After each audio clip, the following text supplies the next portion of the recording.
Hello and welcome friends to my YouTube channel Shivangi Chaurasia blogs. आज के इस वीडियो में मैं आपको बताने वाली हूं जो अभी आरआरसी ग्रुप डी के फेज 3 के एग्ज़ाम हुए हैं उसमें जो भी जोन्स आते हैं उसका एक्सपेक्टेड कट ऑफ बताने वाली हूं। गाइज इसके पहले भी मैंने 2 videos RRC group D expected cut off के डाले हुए हैं, जिसमें से एक वीडियो मेरा है वो जो सेकेंड फेज है उसका एक्सपेक्टेड कट ऑफ बताया हुआ है मैंने, और जो मेरा सेकेंड वीडियो है उसमें मैंने ऑल ओवर जोन्स का एक एक्सपेक्टेड कट ऑफ बताया है जो कि हमारे जो लास्ट टाइम ग्रुप डी का एग्जाम हुआ था उसके बेस पे और नंबर ऑफ वैकेंसीज के बेस पे मैंने बताया हुआ था।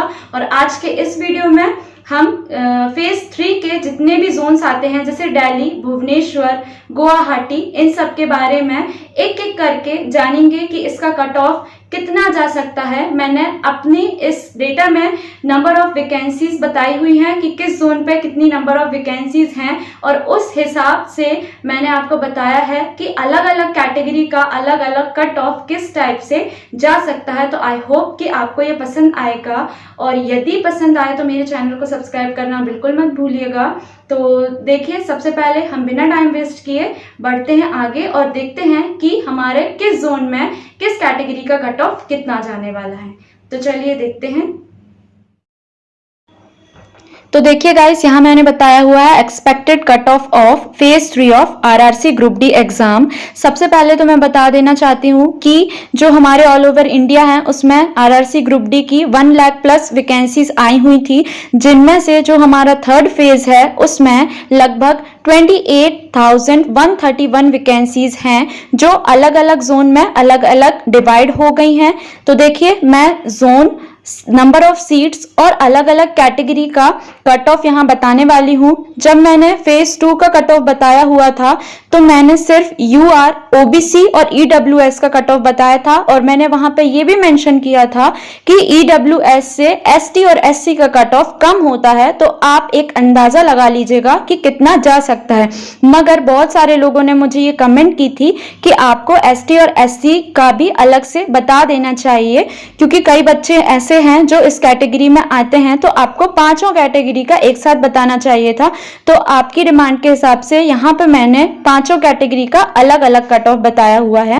देखिए गाइस, तो यहाँ पे हमारा सबसे पहला है दिल्ली जोन। दिल्ली जोन में लगभग 13,103 वैकेंसीज थी, तो इसके हिसाब से मैंने यहाँ पे कट ऑफ बताया हुआ है। दिल्ली का कट ऑफ मैं बोल सकती हूँ कि ज़्यादा हाई नहीं जाता है, मगर अदर जोन्स के कंपैरिजन में फिर भी यहाँ का कट ऑफ थोड़ा ज़्यादा चला जाता है, मगर उतना नहीं हम समझेंगे कि बहुत ही ज़्यादा हाई है, ऐसा नहीं होता है। तो देखिए, सबसे पहले जनरल कट ऑफ की बात करती हूँ, तो मैंने यहाँ पे देखिए बताया हुआ 62, तो जनरल का कट ऑफ हमारा 62 जा सकता है दिल्ली जोन का। ओबीसी का कट ऑफ 58। अब देखिए, जैसे मैंने जनरल का 62 बोला है तो जरूरी नहीं है बिल्कुल 62, हो सकता है 60 to 62 के बीच में हो, या एक दो नंबर आगे पीछे हो सकते हैं। ओबीसी का मैंने यहाँ पे 58 बताया हुआ है।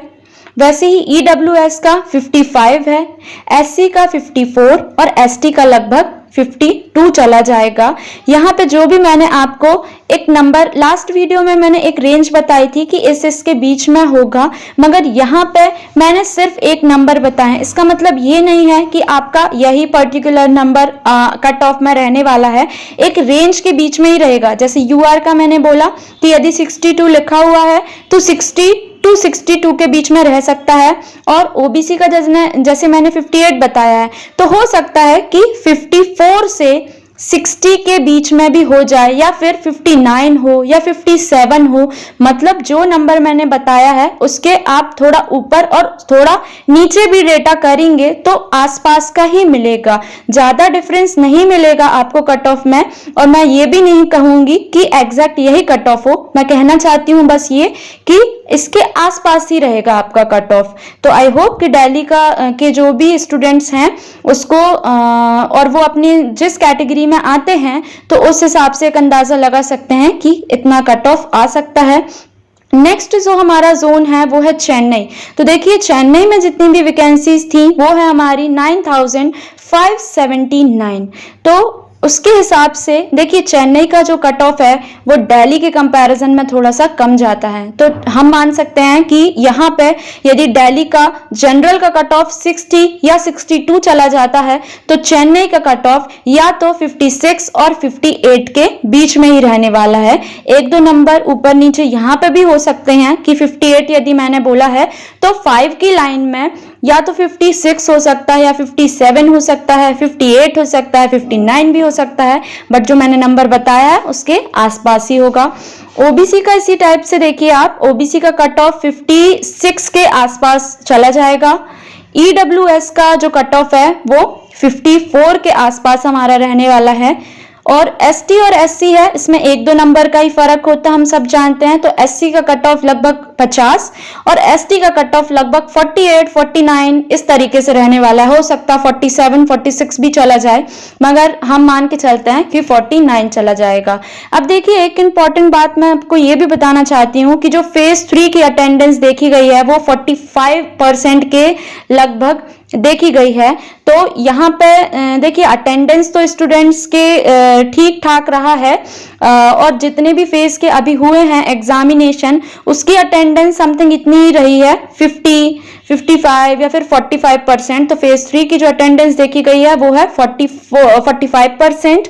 और यहाँ पे देखिए जो हमारा फर्स्ट फेज का एग्जाम हुआ था आरआरसी ग्रुप डी का वो फिर भी ठीक ठाक आ रहा था, मगर फेज 2 और फेज 3 का जैसे जैसे टाइम बढ़ता गया तो जो पैटर्न है वो बहुत मतलब टफ होता गया। मतलब टफ नहीं बोलना चाहिए, टाइम टेकिंग था। क्वेश्चन बन तो रहा था स्टूडेंट से मगर वो बहुत टाइम ले रहा था, तो सारे क्वेश्चन बच्चे अटेम्प्ट नहीं कर पा रहे थे, बनते हुए भी उनको कुछ क्वेश्चंस छोड़ने पड़ रहे थे। तो फेज 3 में बस मैं ये बोलूंगी कि थोड़ा आपका हार्ड लेवल के क्वेश्चंस पूछे गए थे। जो भी एग्जाम्स आप अभी तक हुए हैं उसके कंपैरिजन में फेज 2 और फेज 3 का जो भी पैटर्न है वो थोड़ा टफ होता चला गया है टाइम के साथ, और बच्चों को बहुत ही ज्यादा टाइम टेकिंग क्वेश्चंस लग रहे थे कि यदि उनसे वो बैठ के कर भी लें मगर टाइम उतना नहीं रहता है कि हम कर लें, तो बनता हुआ छोड़ना पड़ रहा था, इस तरीके का है। तो गाइस चलिए नेक्स्ट हम देखते हैं। नेक्स्ट है हमारा गुवाहाटी जोन का। गुवाहाटी जोन में लगभग 2894 मतलब 2894 सीट्स थी।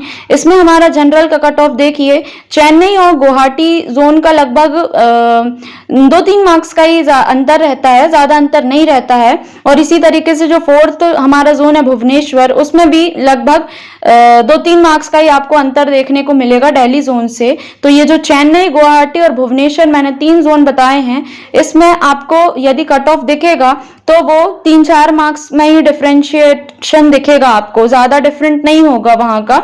मगर दिल्ली जोन का इन तीनों के हिसाब से थोड़ा ज्यादा कट ऑफ है। तो देखिए गुवाहाटी में मैंने ओबीसी जनरल का बताया 59 के आसपास हो सकता है, ओबीसी का 57 के आसपास हो सकता है, ईडब्ल्यूएस का 54, 56 या 55 इसके आसपास रहेगा, एससी का हमारा 52 के आसपास और एसटी का हमारा 50 के आसपास। अब देखिए नेक्स्ट है हमारा भुवनेश्वर। भुवनेश्वर में जो नंबर ऑफ सीट्स थी वो थी 2555। इसमें जो जनरल का कट ऑफ जा सकता है वो है 58 समथिंग, और ओबीसी का कट ऑफ 56 के आसपास जा सकता है।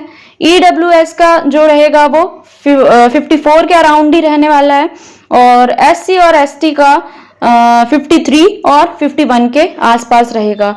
तो ये जो मैंने आपको 4 जोन बताए उसमें नंबर ऑफ वैकेंसीज भी थी कि कहाँ पे कितनी सीट्स थी, और अलग अलग कैटेगरी के हिसाब से मैंने एक डेटा बताया हुआ है कि इसके आसपास जा सकता है। तो आप ये मत समझिएगा कि यदि मैंने एक नंबर बोला है तो वही हमारा कट ऑफ होने वाला है, उस रेंज के आसपास ही होगा। और एक बात और मैं आपको बता देना चाहती हूँ गाइस कि जैसे कि दिल्ली जोन है जिसमें हम बोल सकते हैं कि 30,000 के अराउंड हमारी सीट्स हैं। तो पीईटी के लिए जो बुलाए जाएंगे स्टूडेंट्स वो लगभग सीट्स के 3 गुना बुलाए जाएंगे। तो यहाँ पे इसलिए कट ऑफ पीईटी के लिए थोड़ा कम होगा, मगर जो फाइनल मेरिट होगी उसमें थोड़ा कट ऑफ हमारा हाई जाएगा। क्योंकि बहुत सारे बच्चे मुझसे कमेंट सेक्शन पे ये पूछते हैं, बहुत सारे स्टूडेंट्स का डाउट रहता है कि ये पीईटी के लिए आप बता रहे हो या फिर आप फाइनल मेरिट बता रहे हो। तो ये ओनली पीईटी के लिए है। पीईटी में आप जानते होंगे कि नंबर ऑफ सीट्स का लगभग 3 गुने बच्चे बुलाए जाते हैं, फिर वहां पे आपको सिलेक्ट किया जाता है और फिर ऐसे करते करते मेरिट लिस्ट बनती है और बच्चे जितनी सीट होती है उतने बच्चे सिलेक्ट किए जाते हैं। तो आई होप कि आपको समझ में आ गया होगा, और यदि आप इस जोन से हैं तो आप प्लीज कमेंट करके मुझे ये जरूर बताइए कि आपने कितने क्वेश्चंस अटेम्प्ट किए हैं, एनालिसिस के बाद आपका कितना स्कोर सेफ स्कोर हो रहा है, या आप यदि इन नंबर के बीच में या थोड़ा ऊपर या नीचे भी आ रहे हैं नंबर, तो आप एक सेफ जोन में हैं या नहीं। मिलते हैं नेक्स्ट वीडियो में। Thank you so much.